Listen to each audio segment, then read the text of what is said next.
Hi, everybody, and welcome. This is Hot House, and tonight we're live.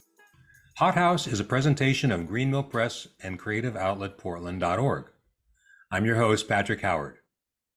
My first novel, Neutral No Breaks, is the story of an at-risk community that's revitalized through diversity, solidarity, and a clear vision of a better future. So our mission at Hot House is to identify and promote individuals, organizations, and ideas that empower communities and provide solutions to our most pressing challenges. We'll interview change makers and innovators, authors and publishers, policymakers and politicians, entrepreneurs, musicians, and creative artists. We'll bring you recommendations for books, websites, and events. And it'll always be about solutions, which is very exciting, and these days, absolutely essential. So let's get started solving some of the world's most urgent problems today. Our guest tonight is Sky Veek, entrepreneur, artist, and author of The True Story of Lucky Bear, a touching tale of animal rescue, kindness, and healing. In addition to being an author, Sky also owns the Lucky Bear Soap Company, a beautiful boutique store in Tillamook, Oregon. So welcome, Sky. How are you? Hi, thanks for having me. Thank you so much for joining us. It's a real pleasure. It was an absolute pleasure visiting with you in Tillamook and getting to see your store and hearing the story of Lucky Bear. What an inspiring story. Tell us how Lucky Bear came into your life. So I was driving with my three little kids. They were little at the time, 14 years ago, and we saw some ears poking up out of the ditch and pulled over to see. I thought maybe somebody hit a deer, and I pulled over to check on it, and it turns out it was a newborn baby bull calf.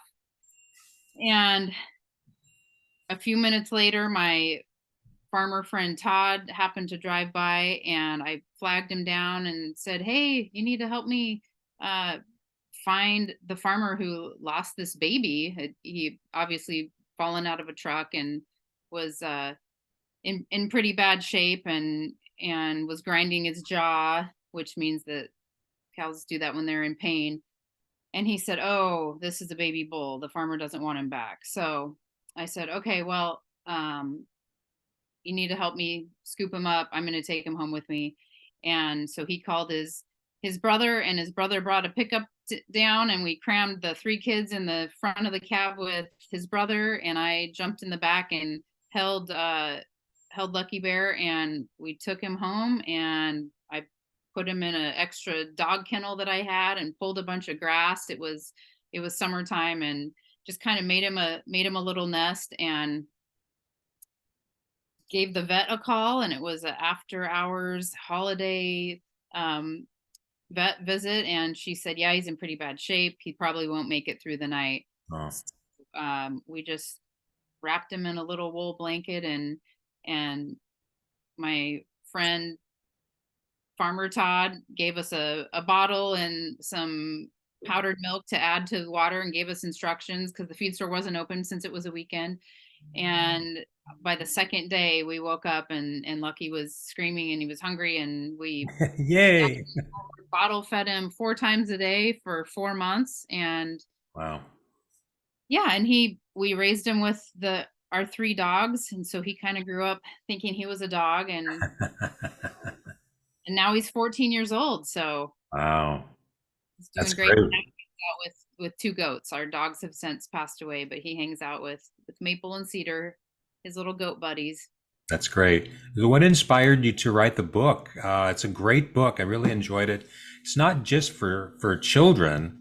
It's for adults too, and I understand it's being used as a teaching tool.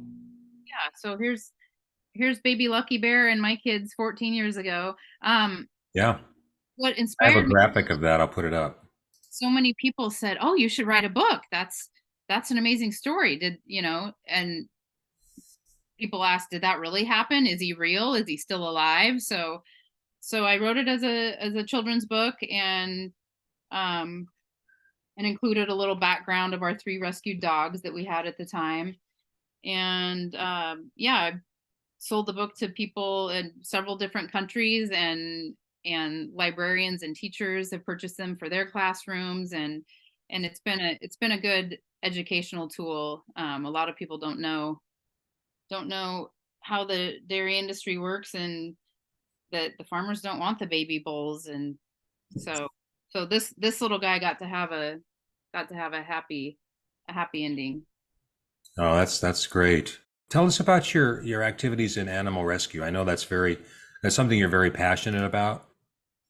Since I was little, if you asked me what I wanted to be when I grew up, I said, "Oh, I'm just going to have land and bring in all the animals that don't have homes, that are unwanted or hurt." And that's kind of ended up what my life is like, with the rescued cats and goats and Lucky Bear, and all three dogs that we had were all rescues. But yeah, it's a lot of work, and it's really expensive, and I never ended up setting up a a nonprofit or anything. So my plate is full right now, but yeah, I've always been passionate about animal rescue, and before Facebook, when I found a dog, I'd keep dog treats in my car with me, so that if I ever found a dog on the highway, I could lure him in, and then back then I would take photos, print the photos, make posters, take posters to all the different vets in town. But now with Facebook, it's so much easier to reunite pets with their owners. I'm in a small town of 5,000 people, so Mhm. somebody will say, "Oh, I know where that dog belongs," and now we can get dogs back to their owners in 20 minutes. When before, I would be fostering dogs for 2 to 3 weeks at a time before somebody reached out, found the poster at the vet, called the phone number, and so yeah, Facebook helps with that. That's great. Yeah. Or fostering dogs forever, right? I mean, you've got enough acreage Yeah. to have a lot of dogs. I've seen a lot of folks on YouTube that they foster a dog and they just keep them forever. It's really easy to get attached, for sure. Yeah. Now I understand that also that you're very into organic farming, and I hear that Lucky Bear contributes significantly to that effort. Can you tell us more about that? Yeah, so he poops about 80 pounds a day, and you've got to deal with it, and sooner than later. Um, Now it's summertime right now, so his poop will dry up quickly, which is a lot easier to clean up than our 9 months of rain that we get here a year. So I scoop up all his poop, haul it in wheelbarrows, and then keep a compost pile going, and add that to my garden, and everything just goes nuts in the garden. His poop is excellent fertilizer. And right now, I'm looking out the window where my pumpkin patch is. Um, so everybody gives Lucky. They'll leave pumpkins at my store out on the sidewalk after Halloween's over, um, and he ate some pumpkins, and they went through all four of his stomachs. He passed the seeds, and I've got pumpkins coming up in different spots other than my pumpkin patch too. So that's pretty fun to show people. See that zucchini that went through all four Lucky's stomachs, came out in his poop, and now he's growing zucchinis in the Wow. field. So Yeah. he makes great compost, and then that gives us a good workout dealing with that, and keeping that going. Yeah, I understand too that the chickens like to be around cows and cattle because their poop brings insects and larvae, and they love to go and forage for the larvae around the cow poop. Yeah, yeah. The birds love it. And a lot of times there'll be a couple little birds that will hang out on Lucky's back, and as he's pulling grass too, he's exposing worms, and so it's a good little team effort. Yeah. Wow. Well, that actually leads me to my next question, which is, your dedication to kind of a natural way of growing things, and I know at the end of your book you encourage everyone to really be mindful of where their food comes from. Can you talk a little bit about that? Yeah, so I've met a lot of people who don't know how food works and how compost works, um and so I always tell people it's really good to research how your food is grown, um and how the animals are treated, who you're getting those that food or animal byproducts from, because I think you should know. And um, when I started learning more and more about that industry, I quit eating meat when I was 11 years old, and just realized, oh, okay, that doesn't feel right to me. I don't want to I don't want to eat that anymore. So I was the only vegetarian in my whole elementary school, and then my whole Yeah. junior high, and then my whole high school. And but now with the internet and all of the information out there, people are learning that it's actually got a lot of health benefits to to eating a plant-based diet. So Yeah, it really does. And I think there's so many different options now too. And it's always great to find a store or a restaurant that really understands the vegetarian diet and doesn't try to necessarily recreate an omnivore or carnivore diet, but actually explore the the beauty and the diversity of plant-based diet uh, of its own value, rather than trying to make meat or cheese for for to try to satisfy the palate of the meat eaters, but to try to develop a new palate with all of the amazing things that the vegetable world has to offer us as consumers. yeah, it's amazing. The best dessert I've ever tried was cashew based cheesecake, and it just came in a little teeny tiny slice, but it was Yeah. so amazing.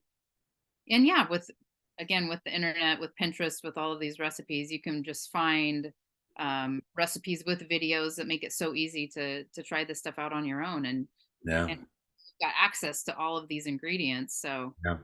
Now, I want to talk about your store a little bit because you've created soaps and fragrances and other products with a healthful lifestyle in mind. And I think most of your products are handmade and organic. Can you talk a little bit more about that? yeah, so I do grow some of my own herbs. I've got a small greenhouse here on the Wow. property, and I order a lot from Mountain Rose Herbs in Eugene. I love and trust their company. Um, so I started experimenting with plant essential oils about 16 years ago, and just started learning about all the health benefits and what you can do for a fever or a sore throat or upset stomach, and started making some of my own products. I wanted to find a perfume that smelled good, that didn't give me a headache, and all the perfumes that I ever tried gave me an intense headache. And then later I found out, oh, those were fragrances, which are synthetic, that are created in a lab. um, and so when I discovered plant essential oils, I thought, oh, this is awesome. They smell good and they're good for me and have all of these health benefits. And so I started learning how to make products, handing those out for Christmas gifts and birthday gifts to my friends. And then the friends would say, oh, can you make 10 or 20 of these for my Christmas gifts to hand out? And then it just turned into a business and took over my kitchen and took over my storage in my house. And my family was tired of eating dinner on the floor, and said, okay, all the tables are taken up, like, I think it's time for you to find your own space. And so it just kind of naturally turned into a business. And um I started off at our public market in our downtown, as a permanent vendor there. And then when our city lost their lease on the building, I went in search of my own building and found one, and was able to get the owner to carry the contract for me, and started up Lucky Bear Soap Company in 2009. and Mhm. and I just didn't ever have failure as an option in my mind. And so it was just always exciting, and it was never scary. And I just thought, okay, this is what I love doing. I love teaching people about plant medicine and how, herbs have healed the body for thousands of years. And Absolutely. it's this new Western medicine that's new, that's, super toxic. And I know it has its place, but I thought, yeah, there's something to plant medicine that feels good, that's non-toxic. And so now I get to share my products with other people, and as each person comes into my shop, I get to, do a little one-on-one education. And before I got my real estate license, I was doing classes in my shop, and so I would teach people how to make the products. And I don't do that anymore because I'm just too busy. Um, but yeah, I like to educate people and teach them how to eliminate toxins in their homes. There's so much you can do with white vinegar and essential oils for cleaning products, and replace a lot of toxic stuff that we don't want to be walking on after we mop our floor, that we don't want our pets or our kids to be walking on and absorbing through their feet. So Yeah. Yeah. There seems to be an upsurge in a lot of autoimmune or immune based illnesses in our country. And some people have a theory that it's because of all the things we're exposed to on a daily basis. yeah, for sure.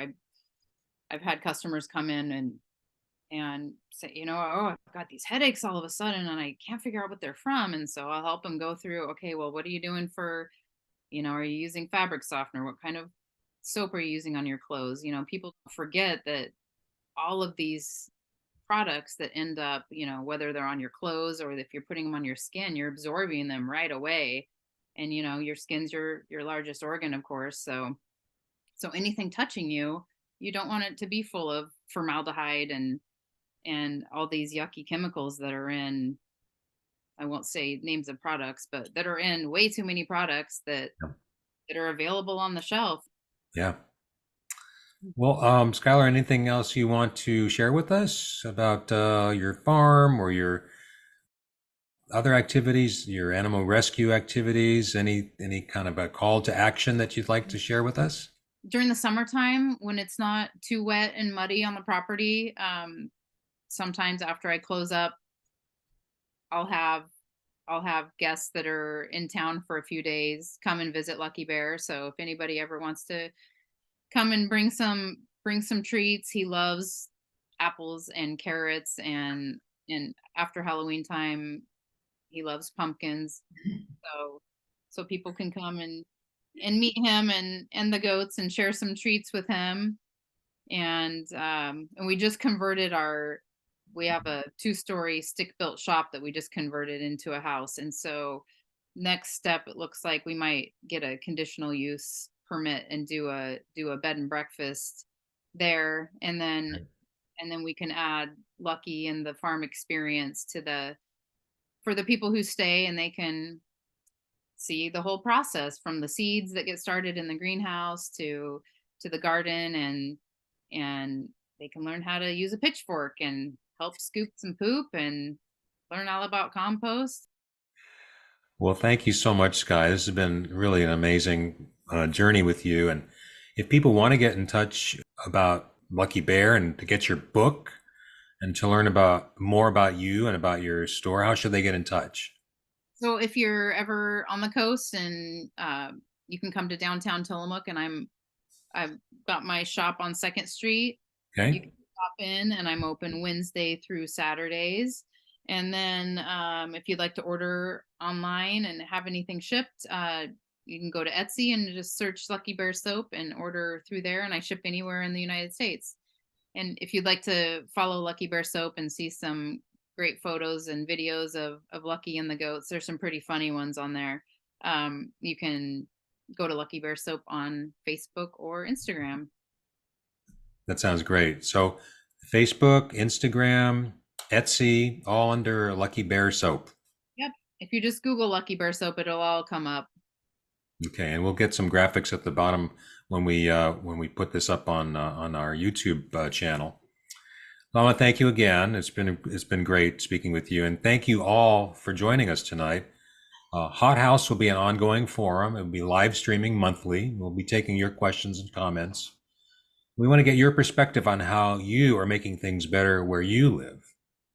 Now, my novel, Neutral No Breaks, is available on Amazon and Barnes & Noble online and at many, many independent bookstores. Please visit my website, patrickhowardbooks.com, to read reviews and to hear about our future webcasts. So until then, thanks and good night.